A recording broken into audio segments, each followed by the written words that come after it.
A poor factory worker saw a girl in danger. He saved her. Then bullets came. He took both bullets protecting her. He fell into a deep coma. 32 days of darkness. Nobody knew if he would wake up. His young son waited by his bed. The entire nation held its breath. Would he ever come back? One man's sacrifice changed everything. Before you watch full story, comment below from which country are you watching. Don't forget to subscribe for more amazing stories. Robert sat on the cold floor of his small apartment at 6 a.m. The sun was just coming up. He was holding an eviction notice in his hands.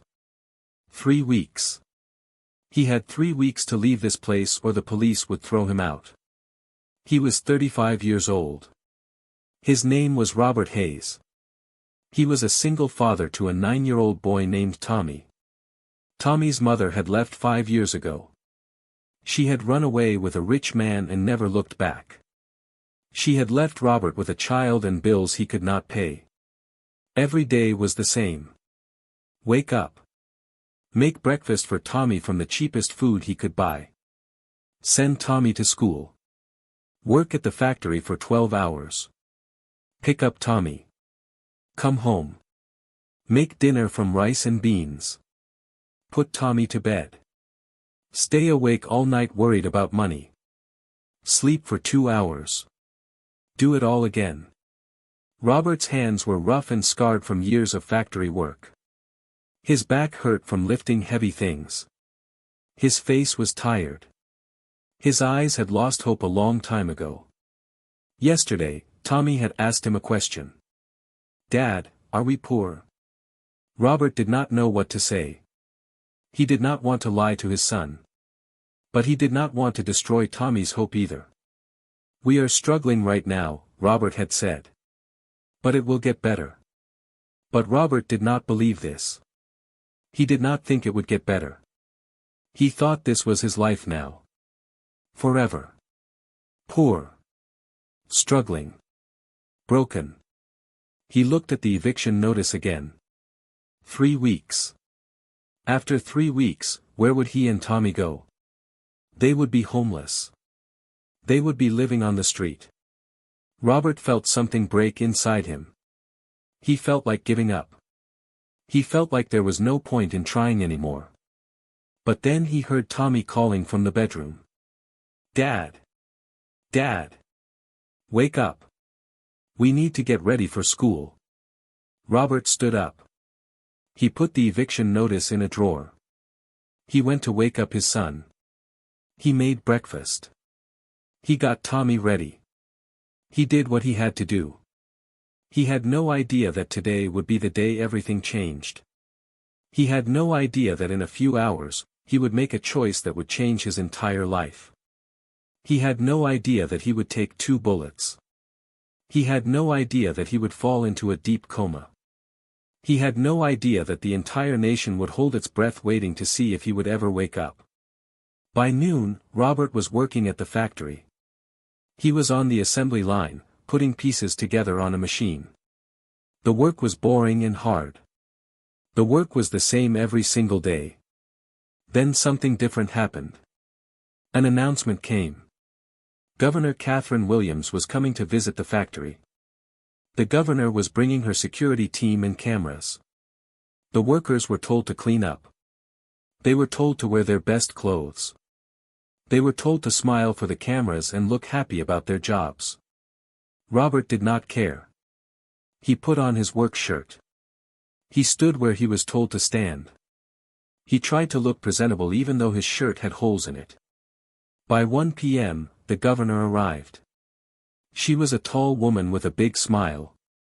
She wore a professional blue suit. She was powerful and confident. She walked through the factory shaking hands with workers. "This factory is the heart of our community," the governor said to a camera. "These are real people doing real work. I am here to promise them that my government will help them. I will create new jobs. I will create new opportunities." The workers listened but did not believe her. They had heard many promises before. Promises meant nothing when you could not pay your rent. Robert stood in the back and watched. He was thinking about the eviction notice. He was thinking about Tommy. He was thinking about how the governor's words did not matter to him. Words could not pay his bills. Then something happened that Robert did not expect. A young girl walked into the factory. She was about 17 years old. She was beautiful and she looked very expensive. She was wearing clothes that probably cost more than Robert made in a month. This was Sarah Williams, the governor's daughter. Sarah was supposed to stay with her security team. She was supposed to stay close to her mother. But Sarah was curious. She wanted to see how the factory really worked. She wanted to see something real. So she walked away from the cameras and the speeches. She walked deeper into the factory. She walked to an area where the workers did not usually go during important visits. She walked to an old machine. A machine that was still running. Sarah did not understand factories. She did not understand danger. She came from a world where everything was safe. Everything was protected. She had never been in real danger before. She reached toward the machine to see how it worked. Robert saw her coming. He recognized her from the governor's speech. He called out to her. Miss. Miss. You should not be here. This is very dangerous. But Sarah could not hear him. The machine was too loud. She kept walking toward it.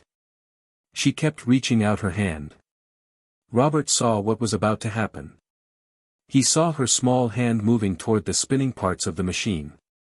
He saw the danger.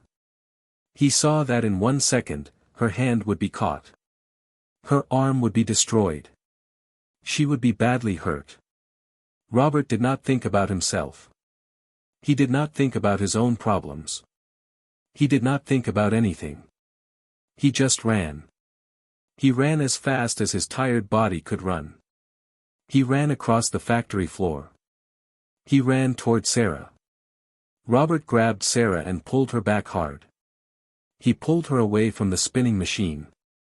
They both fell backward together. Her body was safe. Her hand had not been caught by the machine. Sarah was shocked. She did not understand what had just happened. She started to cry.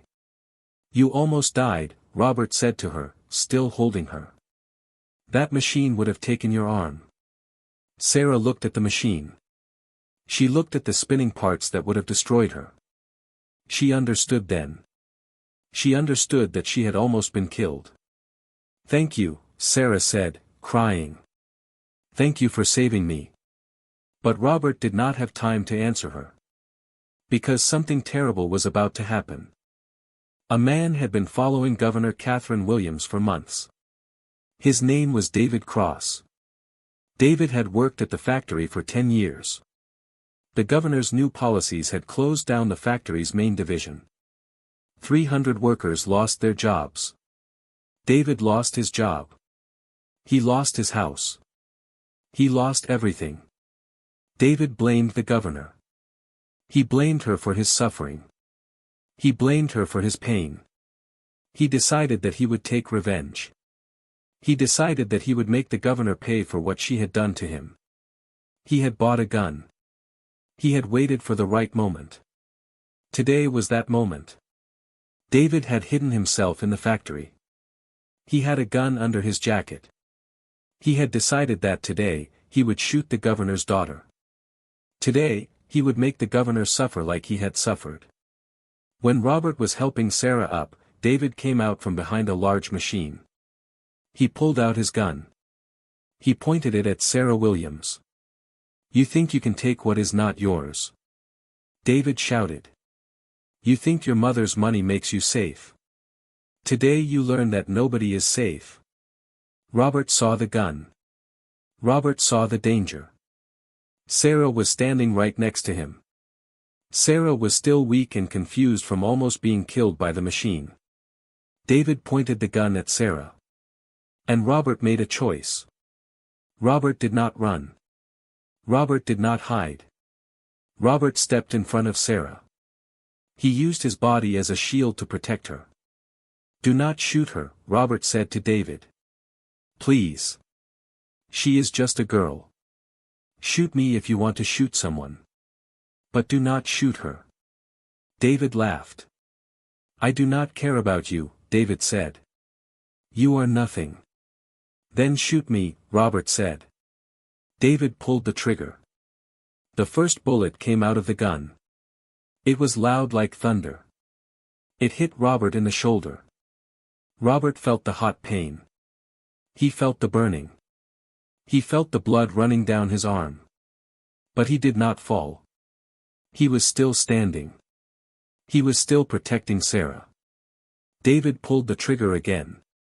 The second bullet came out of the gun. It hit Robert in the chest. It hit him right over his heart. Robert fell to the ground. He could not breathe. He could not think. He could only feel the terrible pain and the darkness coming toward him. "Dad!" Sarah screamed. But Robert could not hear her anymore. Robert closed his eyes. Everything went dark. His heart was still beating, but barely. His brain was still working, but barely. His body was broken, but he was still alive. But Robert did not wake up. Security came running. They tackled David Cross. They got the gun away from him. They put him on the ground. An ambulance came. They put Robert on a stretcher. They were doing something to his chest. They were doing something to his shoulder. But Robert did not respond. Robert did not move. Robert did not wake up. The paramedics looked at each other with worry. Robert was still breathing, but he was not conscious. His eyes were closed. He was not responding to anything.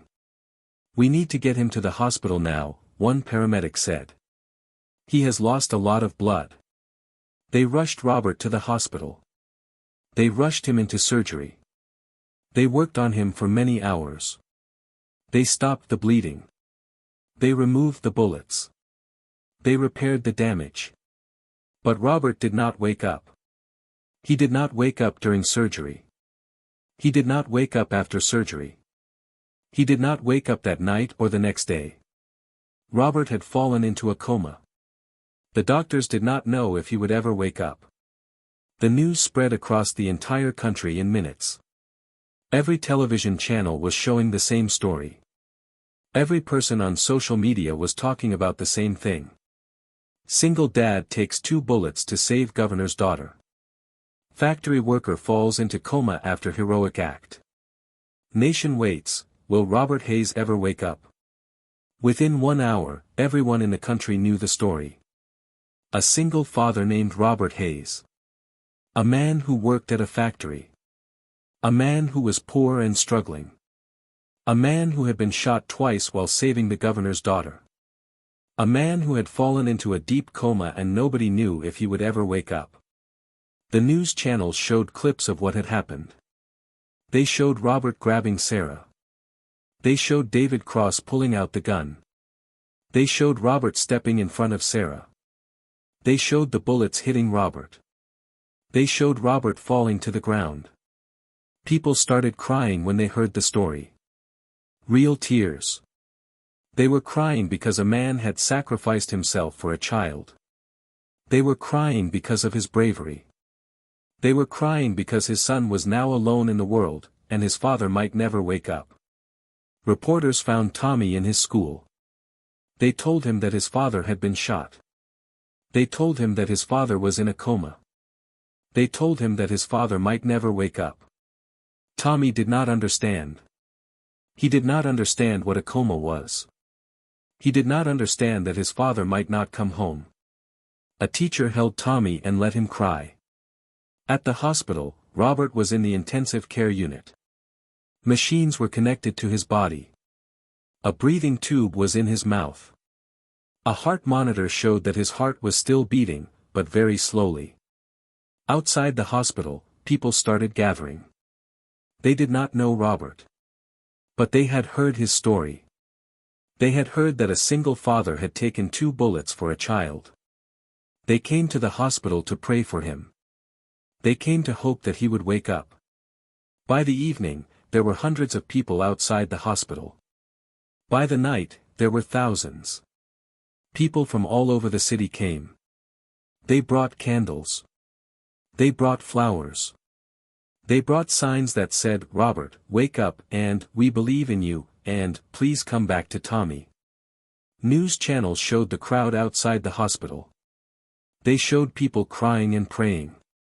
They showed a nation that was holding its breath. They showed a nation that was waiting to see if Robert would ever wake up from his coma. Governor Catherine Williams held a press conference. She was crying. Real tears.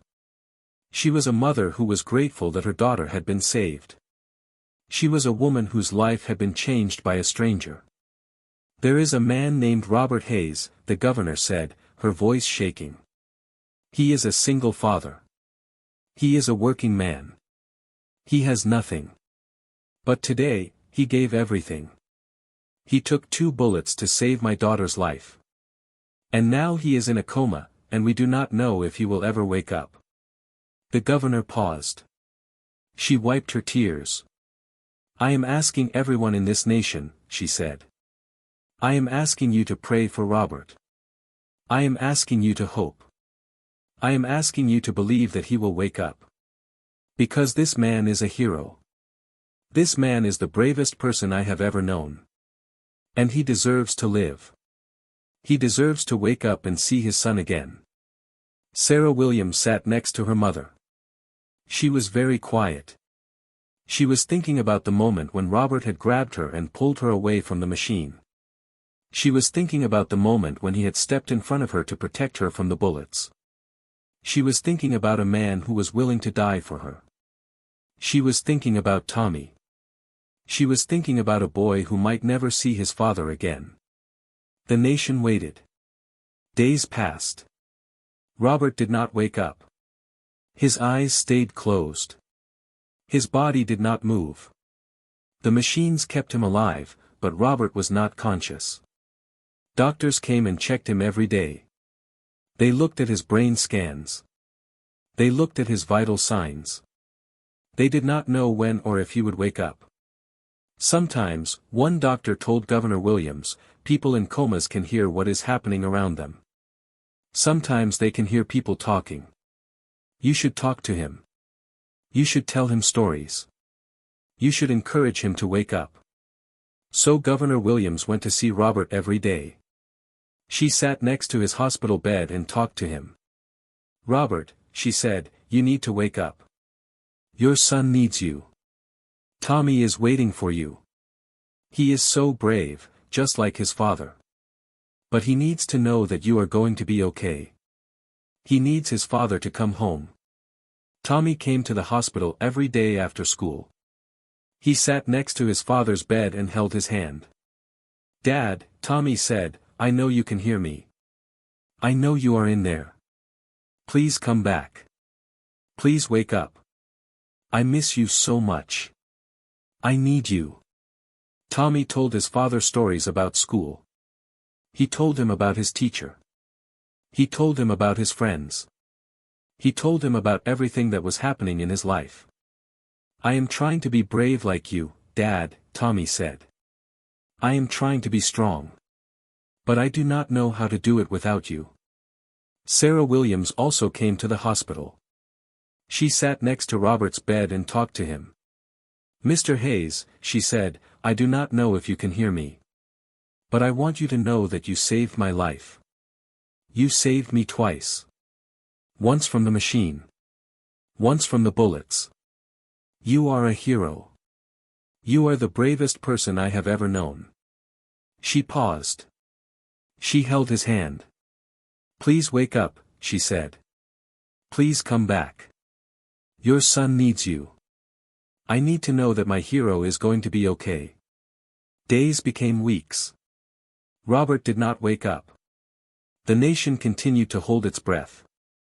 On social media, millions of people were posting about Robert. They were praying for him. They were sharing his story. They were telling each other that Robert would wake up.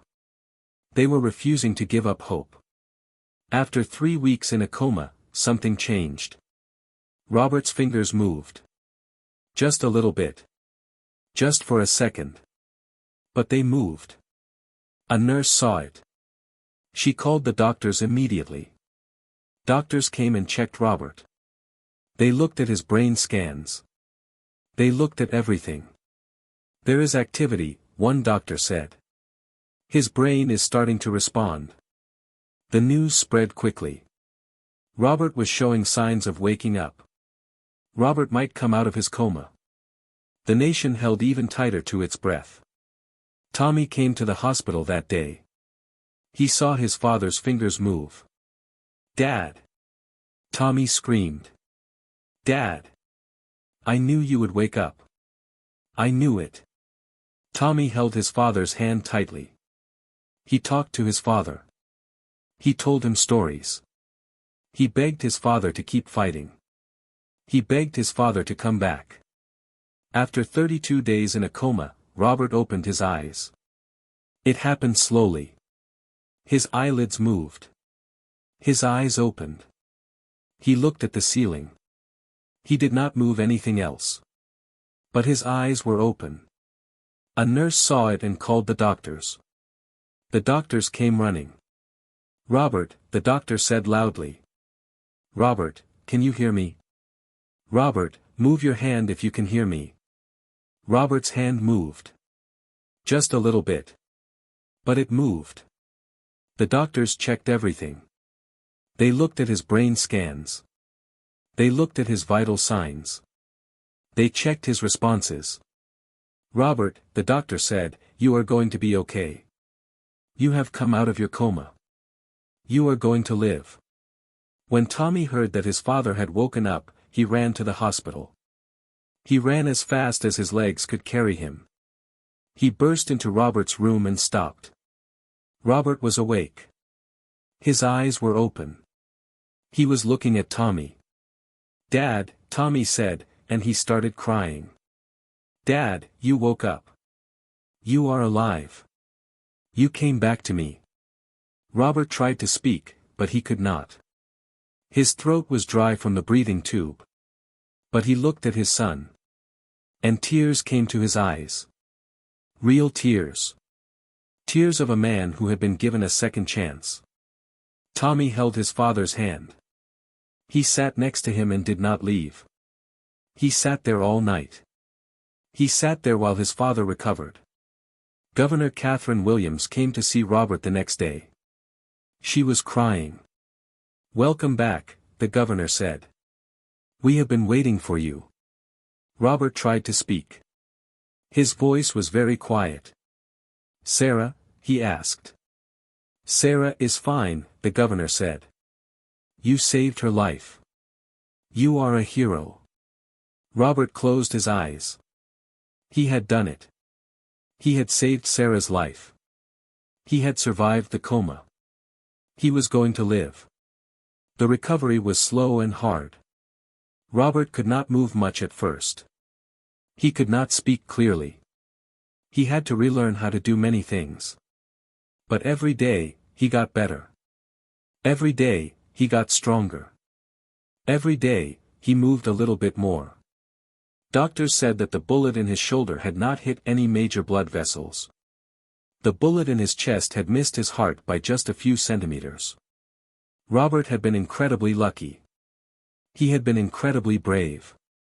After 2 months in the hospital, Robert was able to sit up. After 3 months, he was able to walk. After 6 months, he was almost fully recovered. During his recovery, Robert received thousands of letters. Letters from people all over the nation. Letters from people who had heard his story. Letters from people who had been inspired by his bravery. One letter was from a man who worked at another factory. The man wrote, "I saw your story. I saw that you were willing to sacrifice yourself for someone else. I learned from you that I am capable of doing good. I am now volunteering to help injured workers. Thank you for showing me the way." Another letter was from a young girl. She wrote, Dear Mr. Hayes, I want to be brave like you. You showed me that courage is not about being big or strong. It is about caring about other people.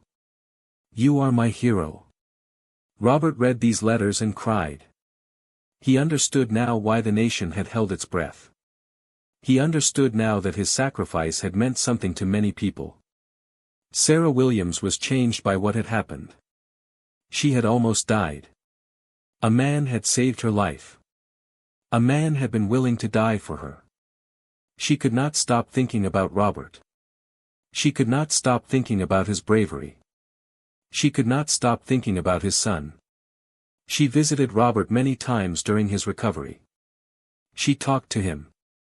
She thanked him. She told him about her plans for the future. I want to change my life, Sarah told Robert. I want to be like you. I want to help people. I want to make the world better. She decided to study social work. She decided to dedicate her life to helping people like Robert and Tommy. She decided to spend her life making the world a better place. You saved my life, Sarah told Robert. But you also saved my soul. You showed me what it means to be human. I am going to spend my life paying that forward. Robert smiled. He was happy that Sarah was going to help others. His sacrifice had not just saved her life. It had changed her entire life. 1 year after being shot, Robert was released from the hospital completely. He was healthy. He was strong. He could work again. But he did not go back to the factory. Instead, he took the job that Governor Williams had offered him. He became a community safety officer. He worked with injured workers and their families. He told his story. He helped people be brave. Robert and Tommy moved into a small house. It was not a fancy house, but it was beautiful. It had enough space. It had a front yard where Tommy could play. It was a home. For the first time in many years, Robert did not worry about money. He did not worry about eviction. He did not worry about how he would feed his son. He could breathe.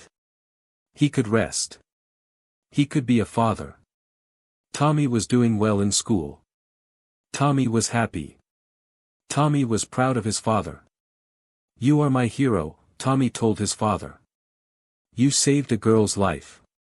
You saved my life by not giving up. Robert held his son. No, he said. You saved my life. You gave me a reason to be brave. 2 years after waking up from his coma, Robert was asked to speak at a big university. He was asked to speak to students about what it means to be brave. Robert stood in front of thousands of students. His scars were visible on his shoulder and his chest. His scars told the story of what he had done. His scars told the story of a man who had been in a coma and had come back. I want to tell you about something, Robert said. I want to tell you about the moment I took 2 bullets for a girl I did not know. I want to tell you about falling into a coma. I want to tell you about waiting to see if I would ever wake up again. He paused and looked at the students. For 32 days, he continued, I was not conscious. I was not aware. I was not alive in the way that we usually think of being alive. But I was still alive. My son was waiting for me. My nation was hoping for me. And I woke up. Robert told the students about the coma. He told them about the darkness. He told them about hearing Tommy's voice, even though he could not respond. He told them about the fight to come back. You know what kept me alive? Robert asked. It was love. It was my son's love. It was the nation's hope. It was the belief that I had done something good. That belief kept me alive. That love kept me alive. He looked directly at the students. Your life is going to be hard sometimes, he said. You are going to make sacrifices. You are going to suffer. You are going to be tested. But remember, you are never alone. There are people who love you. There are people who believe in you. There are people who are holding their breath, hoping that you will wake up and be okay." The students stood up and clapped. Many of them were crying. They understood what Robert was trying to tell them. They understood that bravery was not about being a hero. It was about choosing to help someone else, even if it costs you everything. It was about coming back, even when you have fallen into darkness.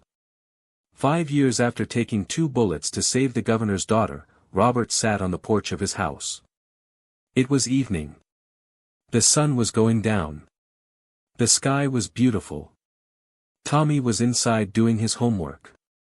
Tommy was 14 years old now. Tommy was strong and smart and kind. Tommy was proud of his father. Robert looked at his scars. The scars on his shoulder. The scars on his chest. The scars that would never go away.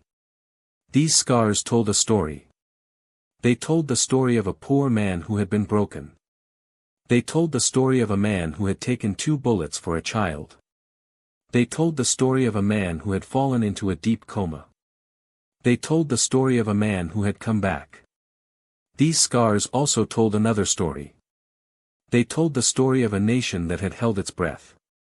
They told the story of millions of people who had waited to see if Robert would wake up.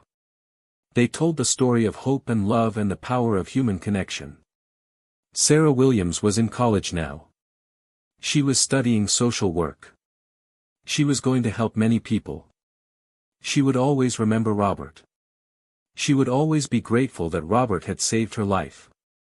Governor Catherine Williams had kept her promise. She had helped Robert and Tommy.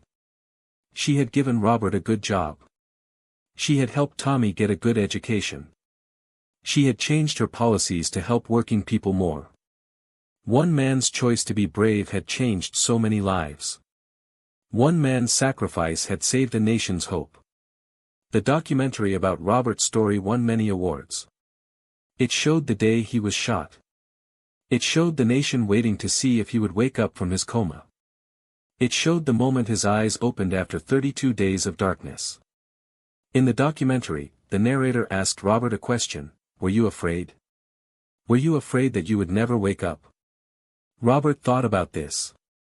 He thought about the darkness. He thought about the 32 days he could not see or hear or feel anything. "I do not know if I was afraid," Robert said. "I do not know what I felt during those 32 days.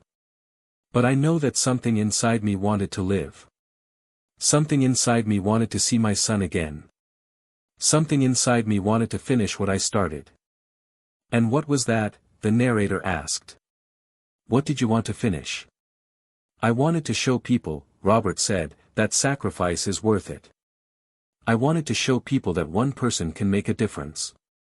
I wanted to show people that love is stronger than pain. I wanted to show my son that his father is not a quitter. I wanted to show the world that courage is real and that it matters." Robert looked directly at the camera. "The nation held its breath for 32 days, he said.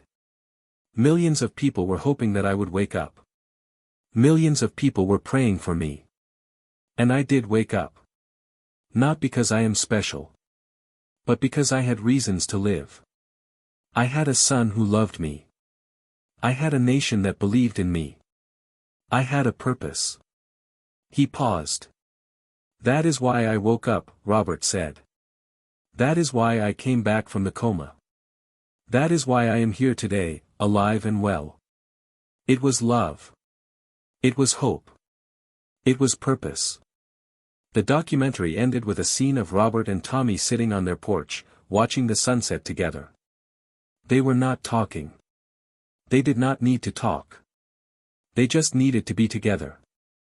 They just needed to exist in that moment. And the nation, which had held its breath for so long, finally breathed again. 5 years had passed since Robert woke up from his coma. The entire nation had changed because of his story. Schools were teaching children about Robert. Teachers were telling students about the man who took 2 bullets. Children everywhere were learning about real courage and real sacrifice. Laws were changed because of Robert. New factory safety laws were passed. New laws to protect workers were created. Injured workers were getting better help and better benefits. All because one man had been brave. Robert was no longer just a single father struggling to survive. He was now a symbol of hope for millions of people. He was a speaker. He was a teacher. He was an inspiration. But Robert never forgot who he was. He never forgot that he was just a poor factory worker. He never forgot that he had been hungry. He never forgot that he had almost lost everything. That is why he spent his time helping others. He helped workers who had been injured. He helped families who were struggling with money. He helped children who had lost their fathers. He used his story to give people hope. Tommy was now 14 years old. He was a strong and kind boy. He was doing very well in school. He wanted to become a doctor so he could help people like his father had helped people. "My dad saved someone's life," Tommy would tell his teachers. "My dad took 2 bullets and survived. My dad was in a coma for 32 days, but he came back. If my dad can be that brave, then I can be brave too. I can study hard. I can become a doctor. I can help people." Sarah Williams finished her social work degree. She opened a community center in the poor part of the city. She named it Robert Hayes Community Center. It was a place where poor families could come for help. It was a place where injured workers could come for support. It was a place where people could come to find hope. On the day the center opened, Robert came to cut the ribbon. Sarah stood next to him. They looked at each other and smiled. "You saved my life," Sarah said to Robert. "Now I am spending my life helping people like you saved me." Robert smiled. "No," he said. "You are saving your own life.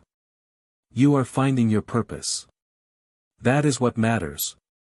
Governor Catherine Williams had also changed. She had learned from Robert's sacrifice. She had learned what it meant to care about working people. She had changed her policies. She had changed her priorities. She had become a better governor because of Robert. On the 5th anniversary of the day Robert was shot, the entire nation celebrated. They celebrated Robert's life. They celebrated his bravery. They celebrated the fact that he had survived the coma and come back. News channels showed specials about Robert's story. Documentaries were made. Books were written. Teachers taught Robert's story in schools. But the most important thing was this: Robert had inspired a nation to be better. He had inspired millions of people to be braver. He had inspired people to sacrifice for others. He had inspired people to never give up, no matter how hard things became. And Robert knew that his sacrifice had meant something. He knew that the 2 bullets he had taken had not been for nothing. He knew that the 32 days in the coma had not been wasted. Because one man had been brave enough to step in front of a gun, an entire nation had learned what it meant to be human. An entire nation had learned that sacrifice was real. An entire nation had learned that love and courage could change the world. Robert Hayes, a single father from a poor factory, had changed the world. Not with money. Not with power. But with courage. With love. With willingness to sacrifice. And that was the greatest achievement any person could have.